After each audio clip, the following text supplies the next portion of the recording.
Welcome to another episode of Toot Your Own Horn Music Matters. I am here with the one and only Nigel Yancey. Welcome. Thanks for having me. I am so happy to have you, and I can't wait for you to share your story. Tell us, how did you choose your wind instrument? Yeah, so my story is that my father is a musician. So my father, he's a saxophone player, flute, clarinet, the reeds kind of in the reed world. So I got my start through him really. I sort of grew up around all of this. So he was a middle school band director and a professional musician, um, mostly in Las Vegas. That's where I grew up. And so, yeah, I was like always around it, as I was growing up. And as I kind of got into like school age, about like 8 or 9, he was like, okay, what instrument would you like to play? And of course, I'm like, I want to do what you want to do. What'd you do? So I want to play the saxophone. And he's like, great, here's a clarinet. So he put me on the clarinet for a year, typical band director thing. I'd like start with the hard one first and then transition to something else. So set up the baseline. So yeah, I kind of got started like that. And he just, I did like a year of clarinet and then he allowed me to switch to saxophone and, just kind of, I studied with him basically until I went to college. We just had this really great relationship where, he would pop in and give me some pointers, tell me some things, and then leave and I would practice. And I was so fortunate because I was always hearing it in the house. I was hearing him play, I was hearing him teach, because he taught lessons out of the house. And so I knew all the material. By the time I was like 11 or 12, I kind of knew all the material that he was teaching his students and starting to take that into the next level. And I think for the biggest thing that kept me motivated and kept me doing it is that my dad always kept it so fun. It was such a fun thing to do. My brother also plays. So it's like we all sort of got into it together. We would have little jam sessions, if you could call it that, where we just like all make noise together. It was a blast. I remember vividly around being like 9 or 10, like, Dad, let's have a jam session. Let's play. And he would always make time to sit down and do that, which was great. So, you know, as I got older and just kept practicing, it just became more and more fun. And I realized that there's this loop, of like, okay, the more I practice, the better I get and the more fun I have. And then so I just kept doing that. And it just sort of snowballed for me. And by the time I was in high school, I knew that I wanted to be, this is what I wanted to do. I wanted to be a professional musician and play the saxophone. Would you explain to our audience why it's a common thing to avoid the saxophone when you're starting? Yes, because I feel like the saxophone it's a beautiful instrument. It's so much fun. And everybody sort of gravitates to that, right? I think it's super cool, which it is. I think saxophone allows you to kind of s- cut some corners, Also, if you don't have a good foundation. Embouchure wise, with your air control, you can skirt some things. Like you can maybe not put enough air in the saxophone, a proper amount of air in the saxophone, but still create a sound, right? It may not be a good sound, but you can still create a sound. Same thing with the embouchure. Like you can be a little bit uh loose with it. And loose, I mean just not have a strict foundation of like, setting it up properly and still create a sound. But with the clarinet, you really can't do that. You really have to have a super proper embouchure. You got to have things fixed in a certain place. You got to be using the air properly, or else the horn will just not respond for you. It'll be super ugly, give you lots of squeaks and things like that. Plus, I think too, the fingerings with the open holes on the clarinet, it forces you to be really specific about where your hands are, where your fingers are moving. Whereas again, the saxophone doesn't have an open hole system, so you can again be a little bit lazy with it. So by starting on the clarinet, it sets you up to, with a really strong foundation. Okay, I know how to form a proper embouchure. I know how to use my air properly to get a nice, consistent sound. That's the key, right? The yeah. consistent. And my fingers are all moving together, precise over the holes. Okay, now you switch to saxophone and, all right, maybe let's relax just a little bit. And boom, you're happening. Yeah. Do you think that that's true for those listening that are adults who think the saxophone's really cool and maybe already have more discipline in life? Um, I think it wouldn't hurt. Hmm. It wouldn't hurt to just have that like rule, that structure of like, okay, you have to do these certain things a certain way Hmm. to create a good sound. And then you go to the saxophone and you realize, oh, okay, that now that this is happening, this is a lot easier actually. Mhm. because again, we're trying to create consistency. And I think that's what the clarinet gives you is that consistency Yep. to be able to move to saxophone and then continue down that path. Whereas if you start on saxophone and don't have a good teacher or you're not really good, um, you're not being set up for success, like getting a proper embouchure, help, moving the air properly and all like that, you it's really easy to sort of take a left and like, yeah, I can play, but it doesn't move. Yeah. Well, it's not easy to play because I'm not using, the techniques in the right way. Right. And not trying to oversimplify it, but really that proper foundation is about, at least I was always taught, it's about the beauty of sound and that consistency produces kind of your true voice or kind of what kind of way you can enunciate or play with the same kind of tonal color, right? Exactly. Absolutely. And then it gives you that flexibility then to then shape it how you want to, but because you know how to do it, you have a baseline, you have a foundation, Right. you know? Yeah. So it's true. You have to take it. I think that having a little bit of discipline to say, if you have that closet clarinet lying around and a saxophone, maybe fix the clarinet first for a little while and then go to the sax. I think that's still good advice for an adult. That makes sense. Yeah, absolutely. And then you'll play two instruments. Exactly. And they're very transferable, I think. Yeah. Yeah, for sure. The fingering's a little different because saxophone more like flute than clarinet, but that's okay. That's all right. So when you went on to high school, because it sounds like your family was so supportive and your dad was really supportive and that you had a really good thing going at home. Was school the same way? Did you get more support there? Was it the same kind of environment or? It was different, definitely. Being in college, you're expected to just take it upon yourself, to then figure things out. Of course, I had great teachers, but I definitely felt like at times that maybe the fun was starting to slip away at times, or it got so serious that I got overwhelmed, as an 18, 19-year-old kid trying to figure this out. There's so much information that you're getting, and, you get so busy with everything in life trying to figure out how to take care of yourself, first of all. And then, keep up with your schoolwork, but then also practice the time, right? And make sure you're keeping up on all of that. So there was definitely some overwhelming moments, but I did feel like I really had a good support system with like friends, people I was going to school with who we were all doing the same thing. So, which was great. And I think that's the really wonderful thing about music is it gives you this community.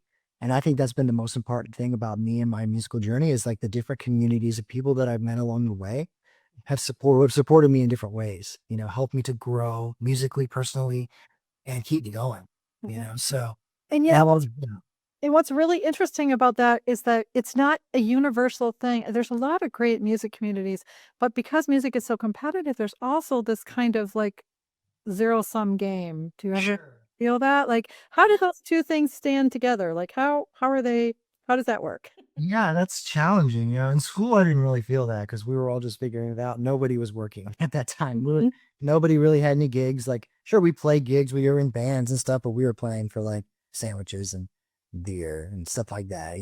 That time it wasn't anything. I didn't really necessarily feel the competitive nature until maybe a little later.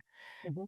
Um, but so that was really great in that sense. But yeah, sometimes it does work out that way where you definitely feel people are judging you sometimes, like, and you can feel that in just the way people respond to you sometimes. Like you think, maybe they react a little warmer towards somebody else who's a really, really great player, and then maybe not as warmly to you. So it's a funny thing to navigate sometimes because I feel like, your personal relationships can be so closely tied to how good of a player someone thinks you are and how willing they are to bring you into their circle, which can be tough, because we're all working on the same thing. We're all trying to be better, but there can be a level of, I don't know what the word is, but just, you know, Confusion around all those emotions in some ways, right? yeah, yeah, just like people closing you out. Yeah, yeah.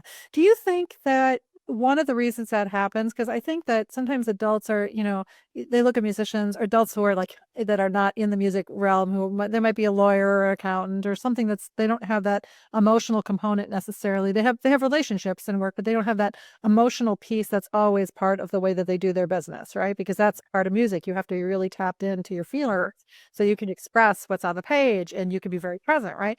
Do you think that part of that, sort of misrepresents musicians? Because actually we're pretty skilled at it, right?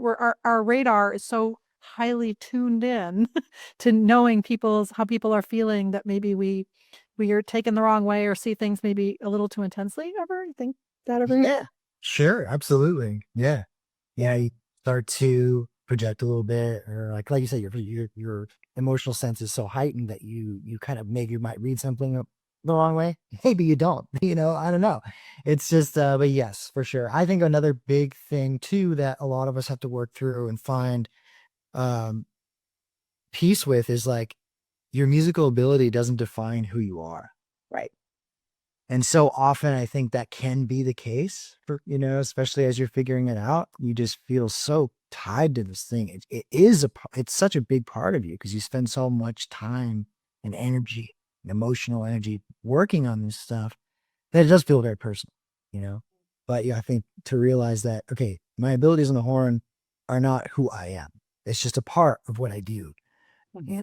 So if you can separate that, then it becomes a lot easier to navigate, I think, those things. And I think for someone who's thinking about playing a musical instrument as opposed to becoming a professional musician, I Right. think that that's a little easier because all of their self-worth isn't tied up, their ability to support and care for themselves and their family isn't all tied up in this one activity, right? Right. That Right. It's easier. Yeah. It's just fun then. And which is great. Which is, I think, the purest part thing about it. That's why, like, for me, sometimes I pick up other instruments, like, let me try to like learn how to play drums or learn how to play guitar because it's not tied to my living.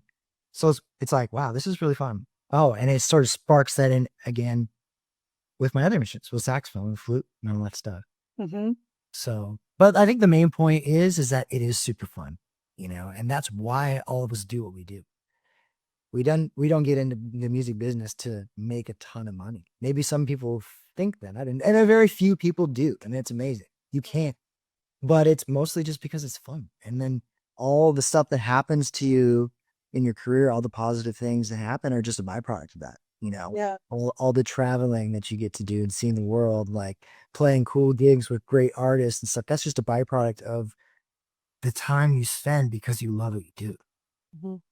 Although I do think that sometimes the general public has this impression because we love this so much and we pursue something we love at the expense of sometimes other things that people consider to be more important, like the more money or more stability or whatever those things are.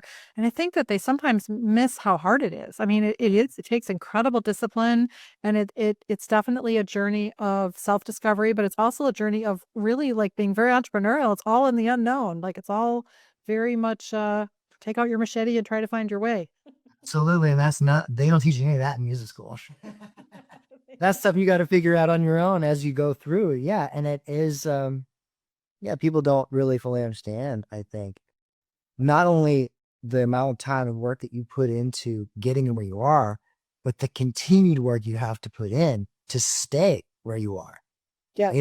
It's like you got to pick up the horn every day and put X amount of hours in just to keep baseline going. Forget about getting better. You know, that's a whole nother story. Yeah, 100%. And what I really love about what you've said so far is that it sounds like your dad just did this fantastic job of getting you to really appreciate the joy. Yeah, absolutely. And that's something we still talk about today, him and I. It's like, it's really at its core, that's what it's all about, you know? Yeah. So when you went on to school and you went on to college, were you a saxophone major, like a performance major? Mhm. Yeah. Yep. And so I mean, talk about, at least in clarinet, like you say, well, you could play in the orchestra, or, I mean, you can get a teaching job, a university teaching job as a saxophone teacher, but a lot of the ensemble work is sort of removed. Like what was your ambition? You could be a doubler if you play multiple instruments and try to, do Broadway shows, but what was your ambition? What were you thinking you were going to graduate and do? Yeah, that's a great question. I don't think at the time I really thought about it too much. I just thought, like, I'm just going to be a jazz musician. That's what I wanted to do. I wanted to play jazz. I want to play, original music. That was like my dream. I think at the time I was thinking, okay, I'll do this degree and then I really want to move to New York and I want to move to New York and I'll get my master's. That'll be a good way for me to like, you know, get to a new place, meet some new people, get another degree. But by the time I finished undergrad, I was like a little burnt out. Mhm. Um, just school and whatnot. It took me a little longer to get through than a lot of people, although nowadays it's very common for a music major to get through in like 5 years instead of four. Right. So for me, I was just like, at that point, I was like, I just really want to like start making money. I just want to start making money playing my horn. I just want to play and I want to get a job and do something. So I started applying I thought I had friends who'd done cruise ships. So I thought maybe I'll do that. Mhm. But then I got an opportunity to go on the road with the Glenn Miller Orchestra. Awesome. So I took that opportunity instead, and that was incredible. So I like then my focus sort of shifted from like I'm gonna be like this great jazz musician to maybe I just need to just be a working guy, just like play gigs and be versatile and do all sorts of different stuff. And I think being on the road was definitely really good for me in that sense. It taught me a lot, about consistency. Um, got my doubling a lot better because we were for, there's a lot of clarinet in those books. So that Yeah. really pushed me to get that stuff together. And then I just sort of realized that that's more my direction. I could play shows, I could play big band stuff, I can play jazz, but maybe my focus is not going to be on this like ultra creative, and that's just kind of the path I took. I still uncreative, I still write, I have projects and creative projects and my own bands and stuff like that. But my focus is more, okay, how versatile can I be Mhm. so that I can work every night, you Mhm. know? And what did it, like, because it pays really good, consistent money. And yeah, you have to perform every single day and or close, in between traveling, but there's definitely a consistency thing. How was it to make like steady money? It was great. It was awesome. Honestly, one of the best periods of my life. It was incredible. Like I joined the band, I was 23 years old, and most of the band was about the same age, with a few older guys in between, and which was great too because they could impart a lot of insight to us and were really good to us as far as like giving us kind of an idea of what we're getting into. Mhm. But it was incredible. I mean, we traveled a lot. I went to, gosh, I think all 48 continental states. Wow. Did a lot of stuff in Canada. We went to Japan a couple of times. So I did all this traveling, was playing music with a great band like almost every night. It was incredible. I learned a lot sitting next to the lead alto player. He was like one of the most consistent guys I've ever played with. And I was just like trying to soak up all I could from him. So it was a really great learning experience. Was everybody really kind and did everybody have each other's back? And was it a good role model? Like, For the most part, yeah. I think in a sort of closed off society like a road band can be, there's always going to be some sort of thing that pops up, but that's just life and human beings. right? Especially having to put bus together or whatever. You have to do like things so Yeah. together. Yeah, but for the most part, everybody was super cool. We were all just trying to like, play great music and make a little money. And so coming out of school, I mean, it wasn't, honestly not great money, but like for me at the time, it was exactly what I needed. It was steady money, which was awesome. Um, and just a way to play every night and teach me that consistency and continue to grow and get other things together that I hadn't gotten together in school, like my clarinet with, So how long were you on the road? 2 years with them. hmm Yeah. And did you, when you left, what came next? Yeah, I did ended up going on cruise ship after that. So Ah, it just sort of worked out. It was like one singer who was on the band when I left, she's like, had a contact with the cruise agency guy. She's like, give him a call. So I did, and I think I was home for like 2 weeks, and then boom, I was on the ship. And I did that for a year, and that was great as well. Again, more traveling, which is incredible. So like I'm getting paid to travel the world. mhm. What a great experience. Yes. All over Europe, all over South America, the Caribbean, like everywhere, which was amazing. So I thoroughly enjoyed that. That was a whole different musical experience from where I come from, more getting into more of like top 40 music and covers and being like a cover band guy. Right. Which, I'd done a little bit of that, maybe learning some tunes in college here and there, but like that really got that together for me, which is funny because now I feel like ever since then, that stuff has been more of what I do than anything. I think, and that's common for a lot of us, just because that's what the songs that people know, and then you throw a couple jazz gigs in there to like, cleanse your palate and go back playing covers. Right. Yeah. Well, I mean, thank goodness that music is valued, even if it may not be music that musicians always find satisfying. Thank goodness that there is that commonality, so that we have a launching point or a stepping off point, right, where people can engage with us. Yeah, absolutely. And it's fun. I enjoy it. Really cool It's fun point. in that sense. Yeah, for sure. So, what happened after that? What made you stop doing that? The cruise ship, I think I was just ready to move on. I did like 3 back-to-back contracts. I was out for a while, and then I just decided like I wanted to try to just get into a scene Mhm. somewhere. So I like kind of went back to California for a little bit, and then I ended up um going back to school. So Mhm. I did finally go back to grad school, and I ended up in Boston. Oh, where'd you go to school? I went to New England Conservatory, Nice. which is Great school. amazing. Yeah, so it's like I came off the road and I was like, sort of like, what am I doing? Where's my direction? Trying to find my place and my scene. And again, I was like, my brother actually was in school out there. Well, Oh, okay. I had visited him when I was on the ship. We ported in Boston one day. And so I went around and hung with him at the school, and I was like, man, this place is amazing. It just really sparked me again that like everybody's practicing and working together. Everyone sounds really, really great. I heard a couple of the ensembles and they just blew me away. So I thought, yeah, this is what I need. I need that extra boost, kind of get back into the creative space and sort of start working on things a little bit more diligently again, and just study again with some people and kind of get some extra direction. So it was great. So I went back to school and did that. It was a 2-year program, and ended up living in Boston for like 6 years.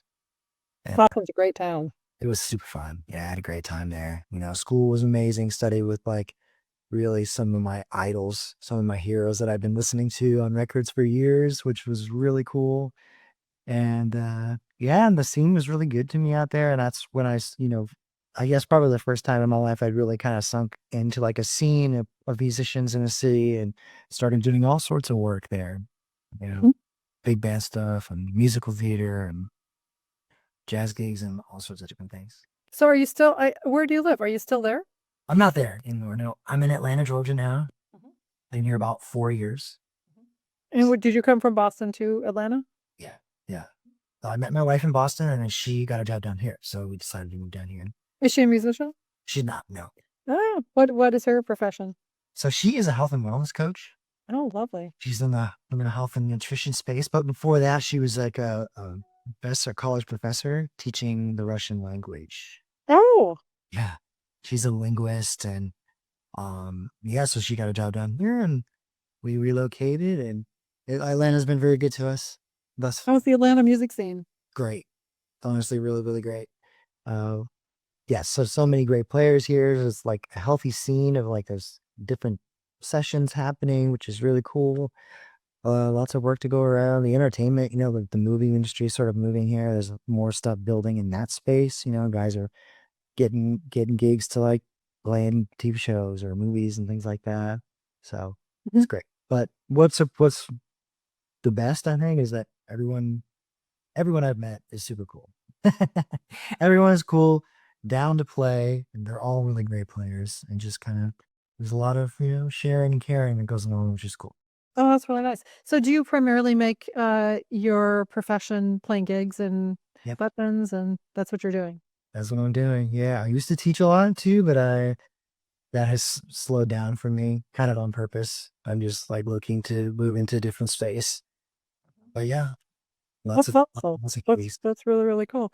And um, are you satisfied that this could be like the forever career? Like you don't need to do like you've done it all, and now this would be good if we went right into the sunset doing sessions and gigs and just continuing to play. Is that a good place for you?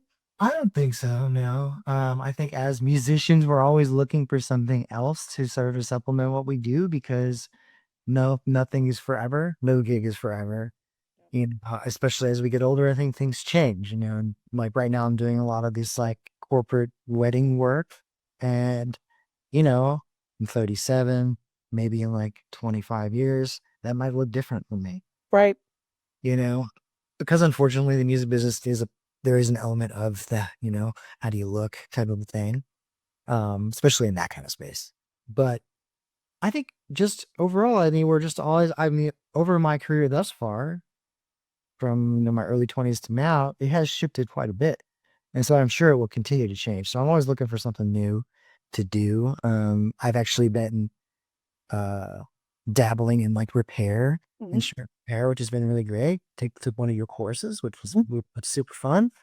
So I got a little workshop set up for myself, and I got a few horns that I've been repadding and working on. So that's kind of a space that I'd like to move more into Mhm. to supplement what I'm doing performing wise. I feel like that would be a nice balance for me. Uh, 100%. I mean, not to, but really, because it's about community, really, right? yeah, exactly. And I know all these guys, all these people, I should say, in the music industry. So, and players that I develop relationships with. And so if I can, build out my skill set as a repair tech, then I can have, both of that. I can serve the community by keeping people's instruments in good shape. And then also, be playing with these people. Yeah. That's the thing about repair is that it's such a critical piece to not only keeping people feeling assured of themselves playing, but it gets a lot of people started because if you're kind and you're willing to help them and not, you know, Right. snotty musician, but just be cool.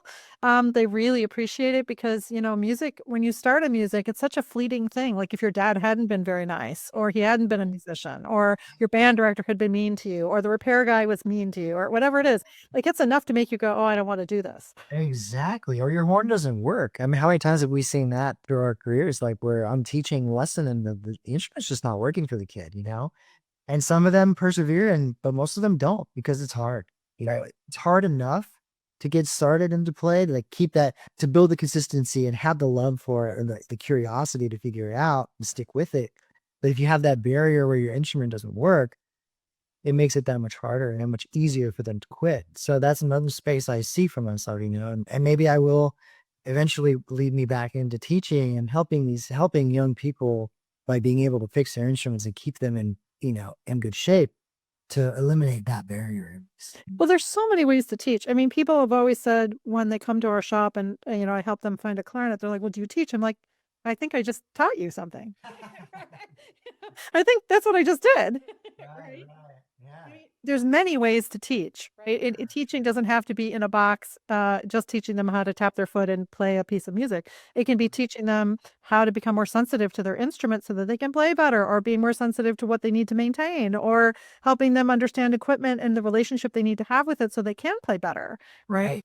Right. And I just had a woman come in the other day actually who has I've known her since I was in high school, and she just I don't know why we must not have ever talked about it, but she didn't really understand that she couldn't keep her clarinet for 40 years and it wouldn't work as well in 40 years. Like, and so she was just blown away that a new mouthpiece and a new ligature and a new reed and new clarinet would actually make her play so much better because she was getting really discouraged after having a really long time. So it's amazing what people don't know who you think. I don't want to say that she should have known better because that's not fair if she wasn't shown or taught, right? Right. Exactly. You don't know unless someone tells you. Right, but this is really missing. And so people don't understand, especially someone listening who's like, "Oh, I'm inspired to go dig out that, saxophone my grandfather had." And, the first thing they're probably going to do is dig it out and they're going to try to play it. Like they are. They're going to try to play it when it's like not working at all and the pads got mold or whatever. It's like really gross, right? And then they're going to think, "Oh, but if they knew what little it might take to get to make a better sound or to remember it in a more positive way, but that requires someone to show them. Exactly. Guidance is everything. Yeah. And those things in our industry are really missing. Like, it's a weird little industry where people feel like, well, I have to be a performer or I have to be a university or private lesson teacher to be respected. I can't actually fix something or sell something and actually have the same clout. And it's just not true. People so appreciate the help. Right. I mean, probably more so than anything, really. I ended up playing a gig. This was earlier in the year, in February, March. And I met this guy who'd been an instrument for a saxophone repair tech for like 40 years, and he recently is he's kind of getting out of the game a little bit, but he was super helpful in like guiding me. And that was one thing he said. He's like, man, I met more players and made more relationships in my shop than I ever did playing because he also plays. Right. And that part of the community is really what, where his network was. Yeah. And keeping people's, horns in good shape. And you'll be amazed, Nigel, if you really work towards this. I mean, I can't tell you over the years how many people have brought me in. I used to call them love notes because when we would send out instruments, we would write them little notes about, what the instrument sounded like or what they should look for and how it related to something they had said to me or whatever it was, right? And I can't tell you over the years how many times people have walked back in with all of my notes. That's funny. And I'm like, you have that from 20 years ago? Oh my God, what are you doing with that? What a cool thing. But it makes you really understand, like, you at the time, you're just like, you're just trying to help them and you just kinda, "Okay, wish, I'm done," right? You just don't realize how powerful that is to someone who doesn't have access to that kind of information or those skill sets, and who really wants to emulate and learn as much as possible from it. And so it's so important that communities have lots of different kinds of resources that are educationally oriented to help people stay involved in music. So I love so kudos to you for like looking around and trying to figure it out because it's awesome to be an amazing musician. It's even more awesome, I think, to help your community. Yeah, absolutely. Yeah. If somebody was listening to this and just loved your story, what would you tell them to try to play the clarinet first and then the saxophone or the flute? What would you tell them to do? Oh man. I don't know. Just to have Meet your dad. yeah. He is pretty awesome. He has a way about making it everything fun, no matter what it is. Find somebody fun. That would be one thing I would pay for you. Have fun with it. Find somebody who makes it fun and will have fun with you and encourage you and just keep going. Make sure it plays well. So get it to a tech who can actually fix it for you because too often that doesn't happen. Yeah. But just take it one day at a time, but consistency is everything. Pick it up every day, have fun with it, do something fun. And then that fun will snowball, and then it will get maybe it'll get more serious for a year, but then that serious part is also fun because now you have the skill set to be able to do something a little bit more serious. Somebody that I was talking to or I interviewed that turned into a marketing professional who has continued to play trumpet the entire time said that it's his best friend. That to this day it's still his best friend because when he doesn't feel well or he has a lot of heavy things, he goes and plays, and it really helps him feel better. Absolutely. Absolutely. That's another thing my dad always says. He says, it's the doctor in a bag, man. You're not feeling great, pull the horn out, blow. And he's right every time. It's like going for a run or something like that. It just changes your mental space. Just pick it up and it's like use it as a therapist or something. For sure. It is the fastest connector of your heart to your head. And I'm sure you know this, but it really is. I'm sure you've witnessed many times where you're flooded with ideas after you're done concentrating. And maybe speak better or maybe you feel more relaxed so that you speak better, but just helps you so much. Definitely. Yeah. Good for your health too. Yeah, it's a great regulator. Yeah, for sure. I really appreciate you doing this, Nigel. I can't thank you enough.